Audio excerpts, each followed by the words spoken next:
Hey friends, welcome back to the channel. இன்றைக்கி இந்த video நம்ம எதை பற்றி பார்க்க போகிறோம்னா, எப்படி இன்ஸ்டாகிராம் ரீல்ஸ் டவுன்லோட் பண்ணுறது அதை பற்றி தான் பார்க்க போகிறோம். வெயிட், எனக்கு யாருங்க டவுன்லோட் பண்ண தெரியுமே அப்போ நீங்கள் நினச்சிங்கன்னா, நான் சொல்லி தர ட்ரிக் உங்களுக்கு கண்டிப்பாக தெரிஞ்சிருக்காது. அப்படி தெரிஞ்சிருந்தால் மறக்காமல் கமெண்ட்டில் சொல்லுங்கள், பார்ப்போம் எத்தனை பேருக்கு தெரிஞ்சிருக்குன்றதை. ரொம்ப பேசாமல் வீடியோக்குள்ளே போகலாம். Let's get started. நீங்கள் ரீல்ஸ் பார்த்துட்டு இருக்கும்போது எப்போவாவது ஏன் இன்ஸ்டாகிராமில் டெலகிராமோட ஐக்கான் இருக்குன்னு யோசிச்சு பார்த்துருக்கீங்களா? இந்த ஐக்கானில் தான் அந்த ட்ரிக்கே இருக்குது. அந்த ஐக்கான் நீங்கள் ஜஸ்ட்டு கிளிக் பண்ணுங்கள்.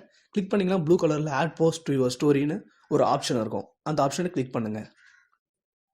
கிளிக் பண்ணிங்கன்னா ஆட்டோமேட்டிக்காக அது ஸ்டோரிக்குள்ளே போயிடும். இதில் தான் நம்ம வீடியோ டவுன்லோட் பண்ண போகிறோம். இதில் உங்களுக்கு தேவையான சைஸை நீங்கள் அட்ஜஸ்ட் பண்ணிக்கலாம். பெருசாக வேணா பெருசாக வச்சுக்கலாம், சின்னதாக வேணா சின்னதாக வச்சுட்டு மேலே டவுன்லோட் ஐக்கான் ஒன்று இருக்கும், அதை நீங்கள் கிளிக் பண்ணுங்கள்.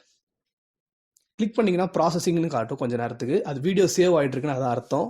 அது ப்ராசஸிங் முடிஞ்சோன்னா வீடியோ சேவ்டுன்னு காட்டும். வீடியோ சேவ்டுன்னு காட்டுது.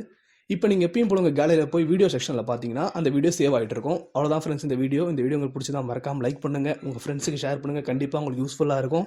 அடுத்த வீடியோவில் உங்களை பார்க்குறேன்.